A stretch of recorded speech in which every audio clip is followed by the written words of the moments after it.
Sir ನಮ್ಮದು Lingaraju son of Malleshappa ಅಂತ ಚೌಡೇನಹಳ್ಳಿ. ಇದು ಸಾಲ್ಗಾಮಿ ಹೋಬಳಿ, ಹಾಸನ ತಾಲೂಕು, ಹಾಸನ ಜಿಲ್ಲೆ. ನಾನು ಹಾಗಲು ಬೆಳೆ ಮಾಡಿದ್ದೀನಿ, ಒಂದು ಅರ್ಧ ಎಕರೆನಲ್ಲಿ ಮಾಡಿದ್ದೀನಿ. ಅಲ್ಲ, ಹಾಗಲು ಸಸಿನ ನಾವು ನರ್ಸರಿ ಟೈಪೇ ಬೆಳ್ಕೋಬೇಕು. ಅದು ಬೀಜ ಹಾಕಿದರೆ ಕೆಲವು ಹುಟ್ಟುತ್ತೆ, ಕೆಲವು ಫೇಲ್ ಆಗಿಬಿಡುತ್ತೆ. ಆ ನರ್ಸರಿ ಟೈಪೇ ಮಾಡ್ಕೊಂಡು ನಾವು ಅದನ್ನು 3 ಅಡಿಗೊಂದು ಸಸಿನ ಹಾಕೊಂಡು ನಡಬೇಕು ನಾವು. ಆಮೇಲೆ ನೀರು ಮಾಮೂಲಿ ಬೇಸಿಗೆನಲ್ಲಿ 4 ದಿವ್ಸಕ್ಕೊಂದ್ಸರಿ ನೀರು ಬಿಡಲೇಬೇಕಾಗುತ್ತೆ. ಬೇಸಿಗೆನಲ್ಲಿ, ಮಳೆಗಾಲದಲ್ಲಿ ಮಳೆ ತಕ್ಕಂತೆ ನೀರು ಬಿಡ್ಬೋದು.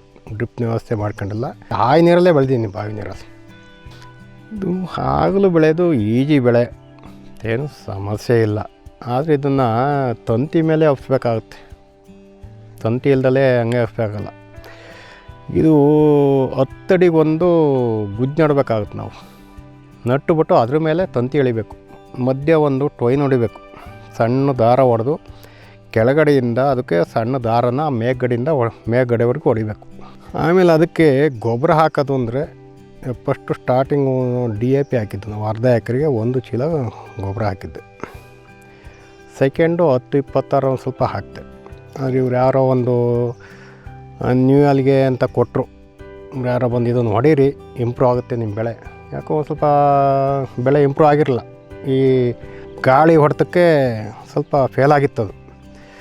ಆಮೇಲೆ ಇದನ್ನು ತಂದು ಕೊಟ್ಟರು, ಹೊಡೆದೆ. ಒಂದು 16 ml ಹಾಕೊಂಡು ಹೊಡೀರಿ ಅಂದರು.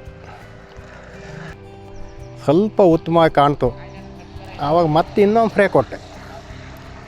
ಕೊಟ್ಟ ಮೇಲೆ ನೋಡಿ ಹೂವು ಕಾಯಿ ಎಲ್ಲ ತುಂಬ ಚೆನ್ನಾಗಿ ಇಂಪ್ರೂವ್ ಆಯಿತು. ಆ ನ್ಯೂ ಅಲ್ಲಿಗೆ ಫ್ರೇ ಮಾಡ್ರೆ ಒಂಥರ ಗೊಬ್ಬರ ಟೈಪ್. ಇದು ಕಲರೇ ಚೇಂಜ್ ಆಗಿಬಿಡುತ್ತೆ. ಒಂದು ಕ್ಯಾನಿಗೆ 16 ಲೀಟ್ರ್ ಕ್ಯಾನಿಗೆ 16 ml ಹಾಕೊಂಡು ನೋಡಿರಿ. ಈಗ ಒಂದು ಅರ್ಧ ಎಕರೆಗೆ ನಾನೊಂದು 20 ಕ್ವಿಂಟಾಲ್ ಕೊಯ್ದಿದ್ದೀನಿ. ಇನ್ನೊಂದು 20 ಕ್ವಿಂಟಾಲ್ ಸಿಗ್ಬೋದು. ಆದರೆ ಇದೆಲ್ಲ ಆರ್ಗ್ಯಾನಿಕ್ ಸಾರ್. ಇವು ಕೆಲಸ ಮಾಡ್ತವೆ. ನಾವು ಕೆಮಿಕಲ್ಸ್ ಉಪಯೋಗಿಸಿ ಭೂಮಿ ಹಾಳು ಮಾಡ್ಕೊಂಡಿದ್ದೀವಿ.